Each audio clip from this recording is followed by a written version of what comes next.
오늘은 무화과 나무 이야기를 해보려고요. 성경 본문을 딱 한 절만 보내드렸어요. 그래서 이렇게 한 거는 때로는 성경 구절을 충분히 다 알려드려가지고 오늘 설교 내용이 뭘까 하고 추측할 수 있게 그렇게 해드리기도 하지만 때로는 이렇게 하나만 달랑 보내드려서 설교 내용이 뭘까 추측하지 못하게 그렇게 하려고 하기도 하는데 못됐죠.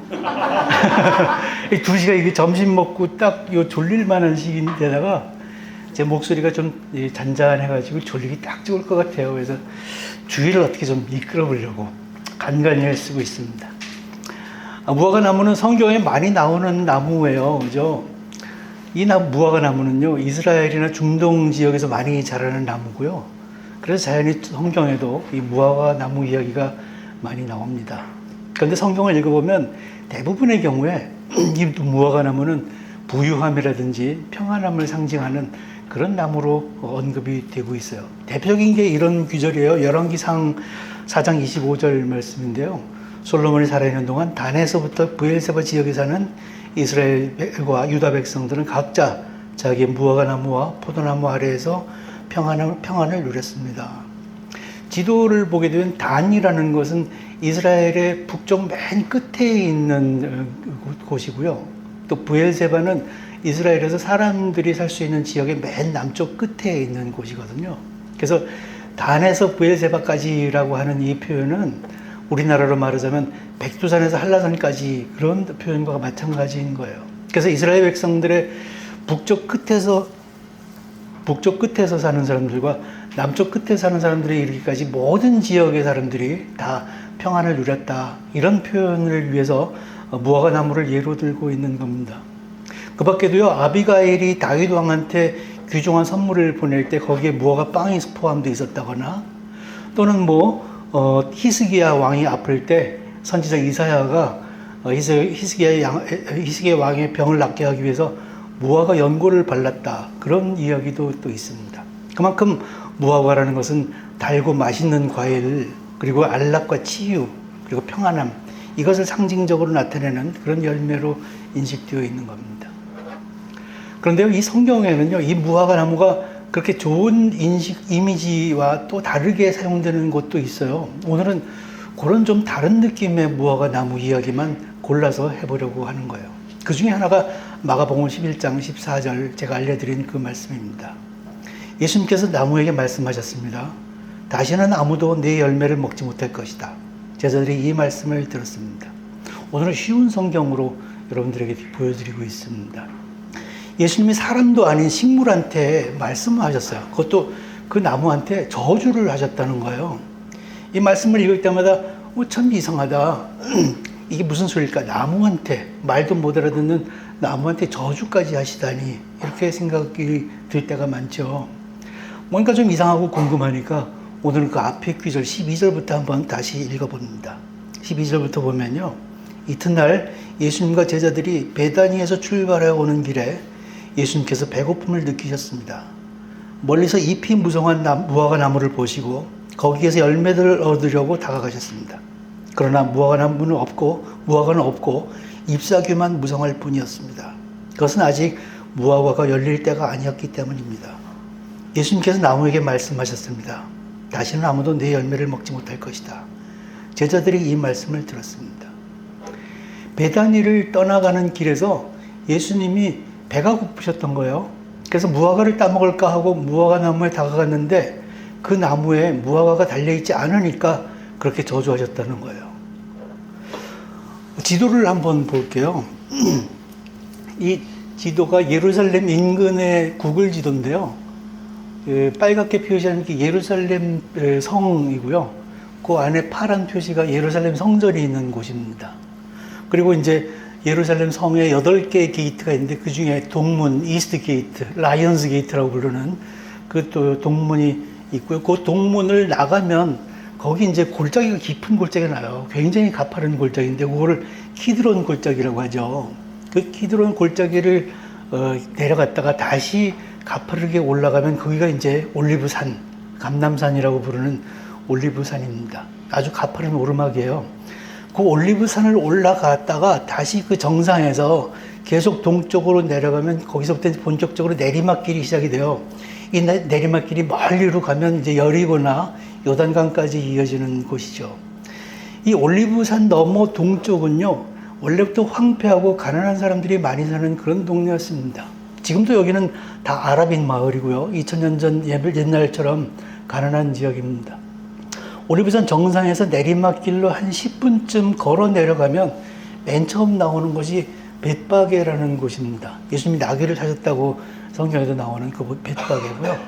그 내리막길을 30분 정도 더 걸어 내려가면 거기 베단이라는 마을이 나옵니다. 이 벳바게와 베단이 우리가 다 들어본 마을 이름이잖아요. 사복음서에 자주 나오죠. 이 두 마을 모두 가난한 곳인데 예수님이 이곳을 자주 드나드신 것도 그렇게 가난하고 힘없는 사람들이 모여 사는 그런 곳이었기 때문인 것 같습니다. 그런데 이 마을은요, 원래부터 무화과 나무가 많이 자라는 그런 마을이래요. 벳바게와 베단이 이 두 마을의 이름도 사실 무화과 열매를 뜻하는 데서부터 출발했다, 그런 이야기도 합니다. 벳이라는 것은 베이트, 벳은 보통 집이나 마을이라는 뜻을 가진 명사고요. 우리가 잘 아는 베들레헴도요, 벳하고 레헴이죠. 그래서 벳, 집이나 마을, 레헴, 빵, 그래서 빵의 마을이라는 뜻을 가진 그게 이제 베들레헴이라는 마을 이름인데, 베다니도 여기 벳하고 다니가 합성된 거예요. 그래서 집 마을인데 다니의 마을이다, 이런 뜻인데요. 이 다니라는 게 무화과의 한 형태인 테에나에서 유래했다고 주장하는 사람들도 꽤 있습니다. 그래서 벳바게도요, 벳과 바게의 마을이라는 뜻인데, 이 바게라는 것도 역시 또 다른 형태의 무화과 열매를 부르는 파게라는 그 명칭에서도 유래했다, 그렇게 주장하는 사람들도 꽤 있습니다. 사실 이 마을의 이름의 유래를 정확하게 알 수는 없어요. 이런 거 모두 주장일 뿐이고 정확한 근거도 없지만, 그런데 이 주장들이 꽤 그럴듯하게 들리기는 합니다. 예수님이 이 가난한 마을 베다니를 자주 가셨어요. 거기서 이 제자들과 함께 예루살렘으로 가는 이 가파른 고갯길을 종종 왕복하신 것 같습니다. 오늘 성경 본문의 이야기는 어느 날 예수님과 그 제자들이 이 베다니에서 예루살렘으로 가던 중에 일어난 일입니다. 예수님이 이 지역에 많이 자라고 있던 무화과 나무들 중에서 유독 잎이 무성한 무화과 나무를 발견하신 거예요. 거기서 열매를 따먹으려고 그 나무로 다가가신 겁니다. 무화과라는 게 세계적으로 종류가 꽤 많은데요. 이스라엘 지역에서 나는 무화과 열매는 1년에 2번 열린다고 해요. 봄철에 6월절 즈음에서 파게라는 작은 열매가 먼저 열리는데요. 이건 맛도 없고 상품성도 없는 과일이라서 가난한 사람들이 그냥 지나다니면서 그냥 막 따먹을 수 있게 놔두는 그런 열매라고 합니다. 무화과를 영어로 피그라고 하는데 이 파게에서 유래한 것이라는 주장도 있습니다. 그 후에 그 파게가 다 떨어지고 난 다음에 다시 이제 늦여름이 되면 그 파게가 떨어진 자리에서 테에나라는 두 번째 과일이 열리는데요. 이게 상품성 있는 온전한 무화과라고 합니다. 오늘 본문이 기록된 시기는 6월절 바로 직전쯤 됐으니까 예수님이 따먹으려고 하셨던 것은 테에나가 아니라 바로 그 파게라는 상품성 없는 작은 열매였던 것 같습니다. 저는 13절에서 보면 아직 무화과가 열릴 때가 되지 아니었기 때문입니다 라는 그런 구절을 읽을 때마다 좀 의문이 들었어요. 무화과가 열릴 때가 아니라면 무화과 열매가 없는 게 너무 당연하잖아요. 근데 예수님은 그 무화과 나무에 열매가 없다고 해서 저주까지 하셨을까? 이게 늘 의문이었는데요. 이제 이 귀절을 그때는 아직 상품성이 있는 테에나 그 열매가 열릴 때가 되지는 않았다, 이런 의미로 이해하니까 그제서야 이 상황을 어느 정도 이해할 수 있을 것 같더라고요. 그러니까 6월절 무렵에는 무화과 나무에 먼저 파게라는 그 상품성 없는 열매가 많이 달렸던 거예요. 그래서 예수님이 지나가시다가 그 파게라도 좀 따먹으려고 막상 가봤는데 그 열매가 하나도 달려있지 않은 겁니다. 예수님이 이 순간에 무화과 나무에 잎이 무성하게 나 있으니까 열매가 열려있다라고 기대할 만한 충분한 그렇게 기대가 있는 그런 상태임에도 불구하고 정작 실제로는 열매를 맺지 않고 있다는 사실, 이것을 지적하신 거예요. 근데요, 과연 예수님은 겨우 요것 때문에 배고파서 열매를 드시려고 하다가 없으니까 짜증나고 실망되니까 성질이 나서 마구 저주를 퍼부은 것일까? 이런 생각이 들죠. 에이, 열매가 없네 하고 그냥 다른 걸 찾아보시던가 아니면 그냥 지나가도 될 일을 구태여 말도 안 통하는 그 나무한테 저주까지 꼭 하셔야 했을까? 이런 생각이 드는 거예요. 그걸 알기 위해서는요, 이 이야기가 시작되기 바로 그 전날 예수님이 뭘 하셨는지를 살펴볼 필요가 있어요. 그러니까 무화과를 저주하신 날, 그날의 바로 그 전날 우리가 편의상 첫째 날이라고 할게요. 첫째 날 예수님은 이미 예루살렘에 한번 가보셨던 거예요. 우리가 읽은 9절 12절에 14절 바로 직전 11절에 이 기록이 있습니다. 예수님께서 예루살렘에 가셔서, 이게 첫째 날 얘기예요. 성전으로 들어가셨습니다. 그리고 모든 것을 둘러보신 후 날이 이미 저물었기 때문에 12 제자들과 함께 베다니로 돌아가셨습니다. 첫째 날 예수님은 예루살렘 성전에 가셔서 하루 종일 그 성전의 모든 것을 둘러보셨대요. 그리고 나서 그날 저녁에는 다시 예루살렘 동쪽 올리브산을 넘어서 베다니로 내려가셔서 주무신 겁니다. 그리고 그 다음날 둘째 날 베다니에서 출발해서 또 예루살렘 성전으로 올라가는 중이었는데요. 그 길 도중에서 지금 이야기하고 있는 무화과 나무의 저주 사건이 벌어진 겁니다. 이 둘째 날 예수님은 길 도중에서 그렇게 무화과 나무를 저주하신 직후에 예루살렘으로 또 가셨습니다. 그렇게 이틀 연거푸 두 번째로 예루살렘 성전으로 가신 예수님은요, 그 성전에서 물건을 사고 파는 사람들, 환전상들, 그런 장사꾼들을 모두 내쫓아 버리셨습니다. 그래서 15절부터 17절까지가 예수님이 성전에서 그렇게 하신 일들이 기록되어 있죠. 쭉 이렇게 쫓아내신 이야기가 있습니다. 성전 안에서는요, 제사를 핑계로 돈을 벌기 위한 시장바닥 같은 일들이 막 벌어지고 있었습니다. 그 당시 또 그 전부터 훨씬 오래전부터 성전 안에서는 늘 이런 일들이 공공연하게 벌어지고 있었던 거예요. 각 지방에서 오는 사람들이 사용하는 화폐가 다르니까 그걸 환전해주는 장사꾼들, 환전 차익도 생기겠죠. 그래서 그렇게 환전한 돈으로 살 수 있는 제사용 제물을 또 파는 장사꾼들, 이 사람들이 하나님께 제사드리는 성전 안에서 그렇게 판을 치고 있었습니다. 그리고 그 성전을 관리하고 제사를 올리던 대제사장들이나 율법학자들은 이런 난장판을 그대로 방치하고 있었습니다. 그 사람들이 왜 장사꾼과 황전상들을 그렇게 방치하고 있었겠어요? 뭐 뻔한 거 아니겠어요? 그 장사꾼, 환전상과 대제사장 또 율법학자들 사이에 뭐 뒷돈이 있었다든지 뭔가 오가는 이익이 있었던 거 아니겠어요? 그런데 그 대제사장들이나 율법학자들은 뭐 하는 사람들이에요? 성전을 관리하고 제사를 올리고 성전에서 성경을 가르치고 또 하나님의 말씀을 전하는 그런 사람들이었잖아요. 그들은 누가 보더라도 삶 전체가 하나님께 바쳐진 거룩한 사람들이었고요. 성전을 거룩한 장소로 보존할 의무가 있는 그런 사람들이었습니다. 당연히 잎이 무성한 무화과 나무 같은 그런 존재였던 거예요. 잎이 그렇게 무성하다면 당연히 열매도 맺고 있어야 될 텐데 정작 그들은 대제사장과 율법학자들로서 당연히 맺어야 될 열매를 전혀 맺지 못하고 있었던 겁니다.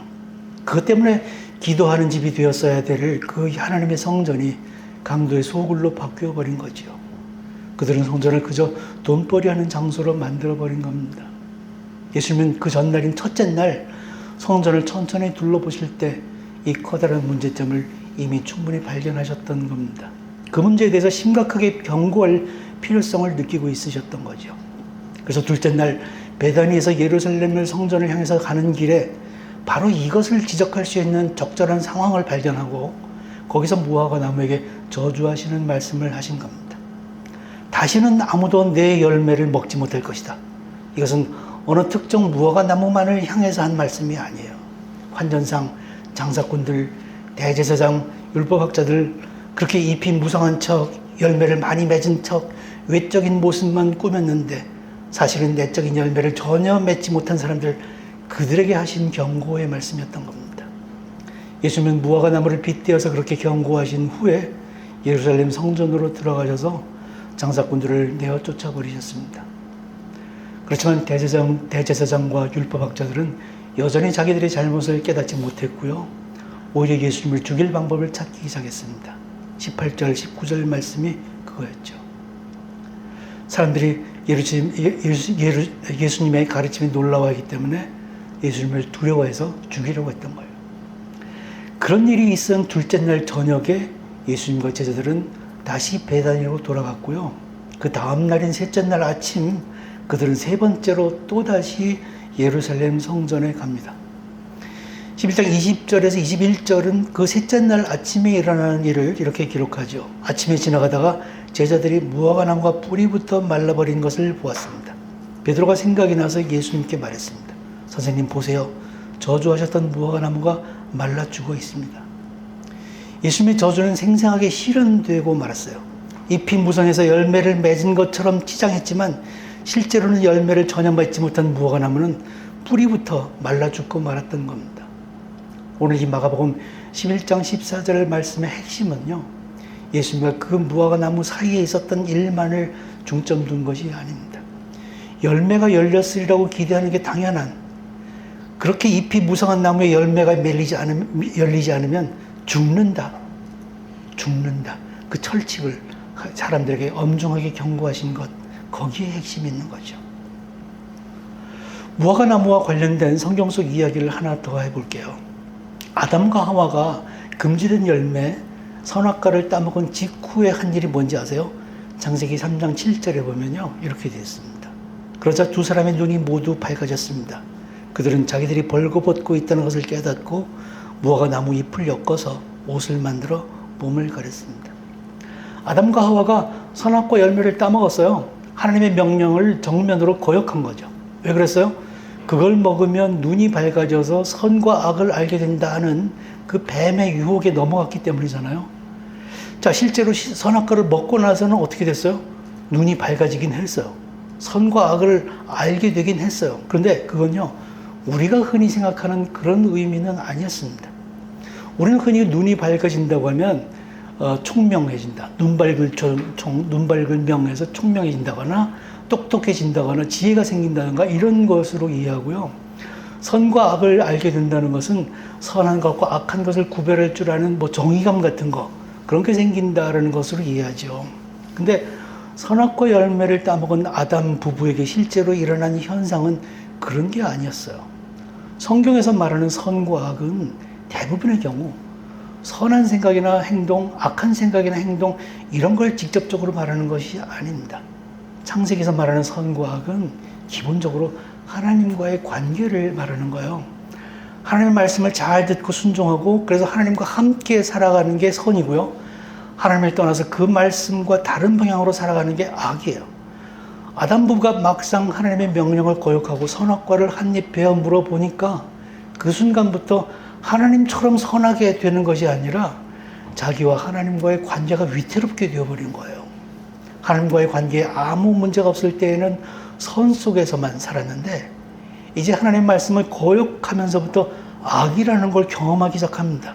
그렇게 해서 그들은 선의 세계를 탈출해서 악의 세계로 성큼 들어가 버린 거예요.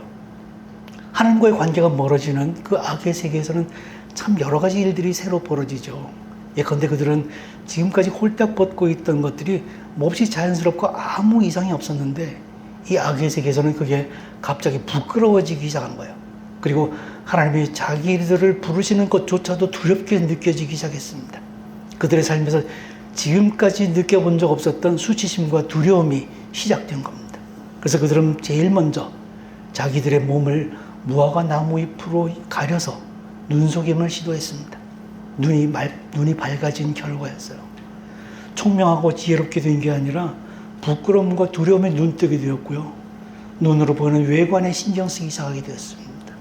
그래서 무화과 나무 잎으로 외관만 꾸며서 자기들의 추악한 진실과 내면을 가리려고 한 거예요.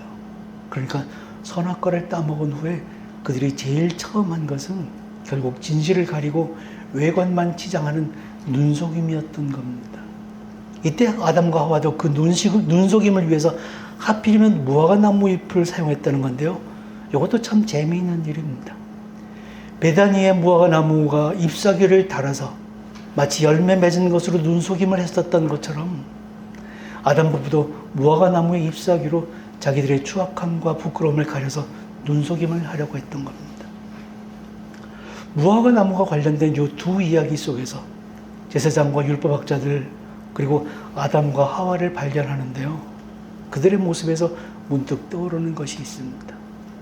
그건 바로 우리들의 모습이에요. 우리가 처음 하나님을 알게 되고 교회에 나오기 시작했을 때는 아직 뭔가 바뀌는 게 꼭 기대되지도 않고요. 하나님도 그걸 당장 기대하시지는 않을 겁니다. 하지만 교회 다니면서 시간이 점점 흐르는 동안 우리는 점점 하나님이 어떤 분인지 또 하나님이 무엇을 말씀하시는지 하나님은 우리가 어떻게 살기를 원하시는지 그걸 알게 되죠. 그러면서 우리는 점점 커다란 나무로 성장하고 또 잎이 무성하게 됩니다.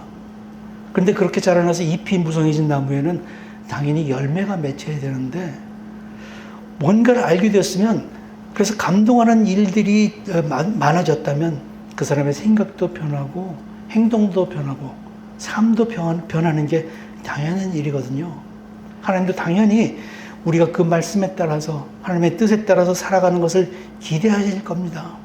나무에 꽃이 피고 열매가 맺히듯이 우리의 나무에 잎이 무성하게 되면 이제는 열매가 맺히기를 기대하고 계시는 거죠. 그런 열매로 대표적인 것이 있다면 그게 바로 성령의 열매라고도 할 수 있습니다. 갈라디아서에서는 성령의 열매를 9가지로 연구하고 있잖아요. 사랑, 희락, 화평, 오래 참음, 자비, 양선, 충성, 온유, 절제. 하나님의 말씀을 듣고 변화하는 성도들의 삶에는 그런 성령의 열매가 열리는 게 정상입니다. 그런데 그럼에도 불구하고 우리 삶 속에서 성령의 열매가 맺히지 않고 보이지도 않는다면 그건 뭔가 잘못된 거예요.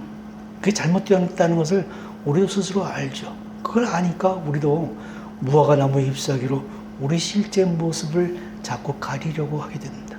이미 열매를 많이 맺고 있는 나무인 것처럼 보이려고 눈속임을 하게 되는 거예요. 우리는 혹시 강도 만나서 길에 쓰러진 이웃을 발견한 적이 없나요? 그 이웃을 발견하고도 멀찌감치서 앞으로 기도할게요 라고 멀리서 소리쳐 외치기만 하고 저만치로 피해서 빙 돌아가지는 않았던가요? 이웃을 사랑할 진정한 동기나 진심도 없으면서 자선 냄비에 동전을 던져놓거나 값싼 후원금이나 정기적으로 보내는 것만으로 스스로를 위로해오고 있지는 않았던가요? 만약 그렇다면 그게 바로 우리의 무화과 나무 잎이에요. 그걸로 나는 사랑의 열매가 잔뜩 달린 나무인 것처럼 눈속임하려고 시도한 겁니다. 내 일상 속에서 하나님과 함께한다라는 기쁨을 전혀 느끼지 못하면서 기쁨이 아니라 오히려 근심과 걱정만 가득하면서 나는 기쁘다라고 말만 해오지 않았던가요? 그래서 희락과 기쁨의 열매가 많이 달린 나무인 것처럼 눈속임해오고 있지는 않았던가요? 마음속에 분노와 복수심이 가득한데도 평화로운 가짜 웃음으로 가면을 써왔지는 않았던가요? 그래서 화평이라는 성령의 열매를 이미 충분히 맺은 사람인 것처럼 가장해오지는 않았던가요? 우리는 교회 멤버로서도 또 크리스찬이라는 고귀한 별명으로 불리우면서도 혹시 그렇게 눈속임만 해오고 있지는 않았던가요? 뒤늦게라도 열매 맺으려고 하기보다는 마치 지금 이미 열매를 많이 맺고 있는 것처럼 눈속임 해왔던 것은 아닐까요? 잎이 무성하지만 열매 맺지 못한 무화과나무처럼 또 무화과나무 잎으로 그 배반의 몸을 가린 아담과 하와처럼 우리도 또 그렇게 살아가고 있는 것은 아닐까요? 그런데요, 현재 모습이 그렇다라는 것으로 끝나면 안 돼요. 하나님은 우리가 죄책감에 빠져서 살아가기를 원하시지 않습니다. 우리가 죄책감을 느끼되 거기서부터 빠져나오는 것을 원하시는 거예요. 그렇다면 이제는 우리가 열매를 맺으면 될 텐데 그러면 어떻게 하면 열매를 맺을 수 있을까요? 우리는 도대체 어떻게 살아가야 되는 거예요? 오늘 메시지는 사실 이게 핵심입니다. 예수님이 그 방법을 얘기해 주셨어요. 요한복음 15장 4절에서 5절 말씀입니다. 내 안에 있어라. 그러면 나도 너희 안에 있겠다. 가지가 포도나무에 붙어 있지 않으면 가지 스스로 열매를 맺을 수 없듯이 너희도 내 안에 있지 않으면 스스로는 열매를 맺을 수 없다. 나는 포도나무요 너희는 가지다. 사람이 내 안에 있고 내가 그 안에 있으면 그는 열매를 많이 맺는다. 그러나 나를 떠나서는 너희가 아무것도 할 수 없다. 우리가 열매를 맺는 나뭇가지인데 이 나뭇가지에 열매가 맺히려면 우리가 주님 안에 있어야 된다라는 겁니다. 마치 나뭇가지가 나무에 붙어 있어야만 비로소 열매를 맺을 수 있는 것처럼 말이에요. 나뭇가지가 나무에서 분리되면 열매를 맺을 수 없듯이 우리가 주님 안에 있지 않으면 우리 자신만의 노력이나 능력만으로는 열매를 맺을 수 없다는 겁니다. 자, 주님 안에 있는다는 게 뭔지는 이미 아시잖아요. 내 계획과 내 능력으로 살아가는 것이 아니라 나는 벌거벗고 힘없는 존재임을 자각하고 모든 것을 주님께 의지하는 그런 겸손함. 세상 사람들로부터 배웠던 얄팍한 지혜와 교묘함을 다 버리고 주님이 가르쳐 주신 그 삶의 방법만을 그대로 실천하면서 살아가는 진짜 지혜, 진짜 용기. 또 그렇게 살아가는 게 힘들 때마다 주님의 뜻을 묻기 위해서 항상 기도하는 것. 그 뜻에 따르기 위해서 매일 성경 말씀을 읽고 그것을 그대로 실천하는 것. 이렇게 사는 게 주님 안에 있는 것 아니겠어요? 그렇게 살다 보면요, 언젠지 모르게 우리 얼굴부터 달라져요. 우리 생활 습관도 달라지죠. 각종 중독에 빠지게 하는 여러 가지 습관들도 어느 시점부터는 이유도 모르게 저절로 없어지는 겁니다. 그래서 언젠가부터는 양심의 가책에 거리껴지는 일들을 하는 그런 횟수도 점점 줄어들게 됩니다. 가치관도 달라지죠. 돈이 전부라는 생각, 성공해야 된다는 집착, 돈 많이 받는 직장에 취직해야 된다는 강박, 이런 집착과 강박으로부터도 점점 벗어나게 됩니다. 그러다 보면 살아가는 방법까지도 또 관점까지도 많이 달라져요. 주위 사람 대하는 태도부터도 달라지는 거예요. 배우자를 뜯어고치려고 하는 태도라든지, 자녀를 내 고집대로만 키우려고 하는 태도, 또 내 주변에서 일어나는 일들을 내가 다 통제하고 싶은 그런 본능, 이런 것들도 참 많이 변하게 됩니다. 힘들고 어려운 사람들을 무시하거나 무심했던 과거와는 달리 그들에게 가슴으로부터 우러나오는 그런 관심을 가지고 그들을 돕기 시작하게 됩니다. 그렇게 살다 보면 언젠가 나도 모르는 사이에 성령의 여러 가지 열매를 맺게 된다, 그런 말씀입니다. 그렇게 주님과 함께하고 주님 안에서 살고 또 주님을 닮아가려고 노력하고 그렇게 살아가는 것을 소망하면서 말씀에 따라 살아가다 보면 언제부턴가 내가 바로 주님의 모습을 닮아있는 사람임을 알게 되는 거예요. 큰 바위 얼굴이라는 단편소설 아시죠? 나타니엘 호소언이라는 그 사람이거든요. 마치 그 소설의 주인공 어니스트처럼 언젠가 자기도 모르게 그 큰 바위 얼굴을 이미 닮아있는 자신을 발견하게 될 거예요. 그날이 되면 어느덧 우리는 주 안에서 산다는 게 이런 거구나라는 것을 알게 됩니다. 그리고 그때에서야 비로소 나만이 특별히 나타내고 있는 성령의 열매 종합 세트를 어느덧 내 삶 속에서 보여주고 있게 될 겁니다. 그런데요, 현실적인 문제가 하나 있습니다. 이 성령의 열매가 도대체 언제쯤 열리면 되는 걸까요? 교회 다닌 지 1년 이내? 5년 이내? 10년? 20년? 이게 성경에는 도대체 적혀 있질 않아요. 그러니까 우리는 한편으로는 마냥 편해질 수도 있어요. 나는 교회 나오기 시작한 지 얼마 되지 않았으니까 아직은 열매 맺지 않아도 돼. 때가 안 됐어. 나는 아직도 교회 나간 지 20년밖에 안 됐으니까 나도 마찬가지야 라고 편하게 생각할 수도 있어요. 그러나 또 한편으로는 마냥 불안해질 수도 있는 겁니다. 성경 말씀이 이게 바로 내 삶을 지적하는구나 라는 걸 깨달았는데도 거기서 당장 회개하고 변화해라 라는 그런 강력한 감동을 받았는데도 불구하고 정작 내 생활에는 아무 변화도 없이 세월은 그저 지나가고 있다는 그 사실이 점점 두려워지는 겁니다. 잘해봐야 성경을 그저 읽기만 하고 있을 뿐, 성경 지식만 늘리고 있을 뿐, 형식적인 기도로 하루하루를 때우고 있을 뿐, 내 삶과 행동은 전혀 변화하지 않고 열매 맺지 못하고 있는 것, 이게 때로는 걱정되기도 하는 거예요. 이것과 관련해서 예수님은 특별한 비유를 또 말씀하신 게 있습니다. 누가복음 13장 6절 7절 말씀을 읽어볼게요. 예수님께서는 이런 비유를 말씀하셨습니다. 어떤 사람이 무화과 나무 한 그루를 자신의 포도밭에 심었다. 그는 이 나무에서 열매를 얻으려고 왔으나 아무것도 찾지 못했다. 그 사람이 포도원을 돌보는 종에게 말했다. 내가 3년 동안 이 무화과 나무에서 열매를 찾았는데 아무것도 찾을 수 없었다. 이 나무를 찍어버려라. 무엇 때문에 땅만 차지하게 하느냐. 여기도 또 무화과 나무가 등장해요. 예수님이 이 비유를 말씀하실 때 어쩌면 베다니 길가에서 저주하셨던 그 무화과 나무, 바로 그 열매 맺지 못한 제 입만 무성했던 그 무화과 나무를 머릿속에 떠올리셨을지도 모릅니다. 이 비유 속에서 포도원 주인은 결심하죠. 3년이 지났는데도 끝내 열매를 맺지 못한 무화과 나무, 그 나무를 찍어버리기로 결심합니다. 우리가 이 성경 기준을 그래서 싫어해요. 우리가 두려워하는 게 이런 것 때문에요.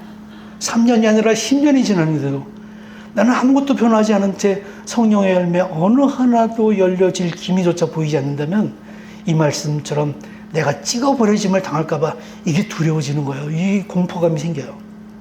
주인은 결국 그 나무를 찍어버리라고 결단하고 종에게 명령하는 거예요. 이 나무를 찍어버려라. 그런데요, 여기까지만 읽으면 이 비유 말씀은 그저 단순한 협박처럼 들려요. 그렇지만 예수님의 비유 말씀은 이걸로 끝나는 게 아닙니다. 핵심은 그 다음에 있어요. 8절, 9절 말씀이 있거든요. 이게 더 중요합니다. 종이 대답해요. 종이 주인에게 대답했다. 주인님, 올해만 그냥 놔두십시오. 제가 나무 주위에 고랑을 파고 거름을 주겠습니다. 만일 내년에 열매를 맺으면 놔두시고 열매를 맺지 못한다면 버리십시오. 이때 그 주인의 종이 나선 거예요. 올해 한 해까지만 그냥 놔두십시오. 이렇게 나선 종이 사실은 예수님이시죠. 우리가 아직도 열매 맺지 못하고 있다면 우리는 당연히 찍어버려져야 될 나무지만요. 예수님은 하나님 앞에서 그런 우리를 변호해 주시는 거예요. 조금만 더 두고 보세요. 아직은 좀 더 기다려주세요. 올해까지만 그냥 놔두세요. 제가 한번 어떻게 좀 해볼게요. 그 예수님 덕분에 아직 우리에게는 올해 한 해라는 유예 기간이 남아 있습니다. 물론 이건 비유예요. 그 올해라는 것도 물리적인 시간 1년을 말하는 것은 아닐 겁니다. 그러나 뭔가 그렇게 길지만은 않은 시간일 거예요. 하나님께서 열매 맺지 못하는 무화과 나무를 찍어버리지 않고 참아주실 수 있는 시간은 사람마다 상황마다 다를 겁니다. 누군가에게는 그 시간이 몇 년일 수도 있고요. 누군가에게는 불과 몇 주일 수도 있고 어쩌면 누군가에게는 며칠만 남아있을지도 모릅니다. 나이가 젊다고 해서 무조건 많은 시간이 주어지는 것은 또 아닐 겁니다. 어떤 경우라 하더라도 그 시간은 조만간 우리가 예상 못한 시기에 끝난다는 것은 분명합니다. 우리에게 주어진 시간은 째깍째깍 계속 흘러가죠. 그 시간은 생각보다 빠르게 지나갑니다. 그 시간 속에서 우리는 어쩔 수 없이 이 세상의 사람들과 관계 짓고 각종 사건들에 연루되고 또 여러 가지로 접촉하게 되는데요. 그 사람들이나 사건들 중에는 우리로 하여금 하나님을 더 멀리 떠나가게 만드는 것들이 허다합니다. 시간이 지날수록 우리는 그것들에 더 익숙해지고 또 그 유혹에 가까이 가게 되는데요. 그러다 보면 우리는 또다시 하나님과 멀리 떨어져 있구나라는 것을 발견할 때가 많습니다. 그런데도 우리는 대부분 그걸 깨달으면서도 자꾸 반복하는 거예요. 이게 아닌데, 이러면 안 되는데 하면서도 자꾸 반복하면서 살아가는 겁니다. 그렇게 살아가다 보면 언젠가는 어느덧 하나님은 내 삶에서 당장 그렇게까지 필요하지는 않은 존재, 그런 생각. 하나님이 없어도 혹시 나를 돌보지 않으셔도 내 능력으로 내가 저축한 것으로 충분히 살아갈 수 있다라는 그런 믿음에 서서히 젖어버리게 됩니다. 씨를 자라게 하고 그것이 결국 열매 맺게 하는 것은 우리가 할 수 있는 게 아니에요. 오직 하나님의 주권 아래 하나님이 하시는 일입니다. 무화과 나무가 열매를 맺지 못해서 찍어버려야 하게 되었을 때에도 그 무화과 나무 주위에 고랑을 파고 거름을 주는 것은 우리 주님이 하시는 일이었거든요. 그렇다고 해서 우리가 아무것도 하지 않은 채 팔짱만 끼고 있어도 된다는 것은 아닙니다. 성령의 열매는 하나님께서 지구상 모든 사람들에게 아무런 이유도 없이 그저 맺게 해주시는 게 아니기 때문이에요. 이 세상의 휩쓸림 속에 내 몸을 그냥 던져버리고 세상 핑계를 대면서 세상 사람들의 논리와 그들의 세계관 속에 젖어 살면서 성경 말씀을 추상적으로 읽기만 하고 형이상학적인 이해로만 만족한 채 기계적으로 주일 성수만 하는 동안 그렇게라도 시간만 지나면 언젠가 저절로 맺히는 그런 게 아니에요. 내가 그래도 잘하고 있다라는 부분만 떠올리면서 나는 꽤 괜찮은 성도야 라고 합리화하지 말고 나의 부족한 점을 아프게 바라보는 것도 꼭 필요하고요. 그래서 하나님을 떠나거나 숨고 싶어하는 내 죄에 민감하게 반응하고 그걸 회개해야 됩니다. 매일 매순간 세상의 가치관과 부딪히고 때로는 세상 사람들의 비웃음을 받아가면서 때로는 세상 사람들이 누리고 싶어하는 것, 세상 사람들처럼 누리고 싶은 것들을 꾹꾹 눌러 참으면서 때로는 세상 사람들이 그렇게 하면 안 된다라고 진지하게 충고하는 것조차도 뿌리쳐야 되는 거예요. 성경의 가르침을 그대로 따르면서 하나님이 손짓하시는 그 좁은 문, 고난의 문을 지나가야 되는 겁니다.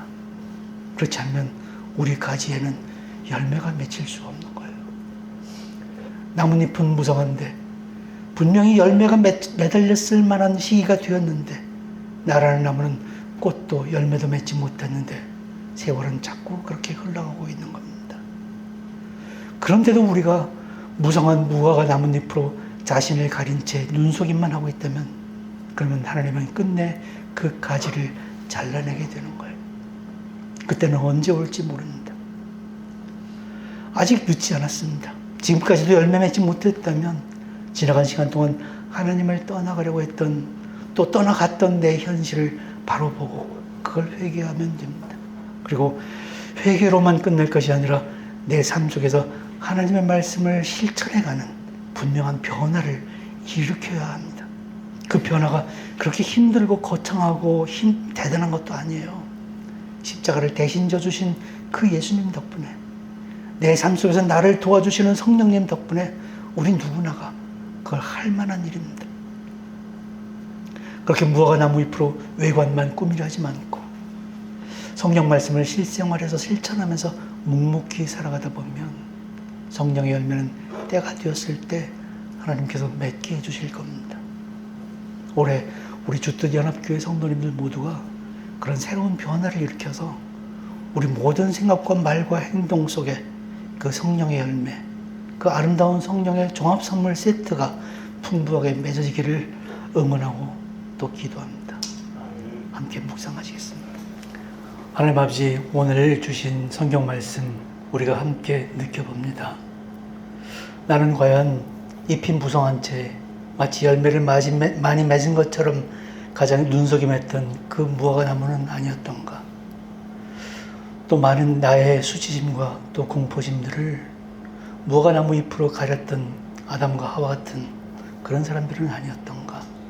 아버지 하나님, 그것들을 회개하면서 내가 내 삶 속에서 구체적으로 무엇을 변화해야 되는지, 또 그것을 어떻게 실천해야 되는지 깨닫는 지혜, 그것을 행하는 용기를 우리에게 더하여 주시옵소서.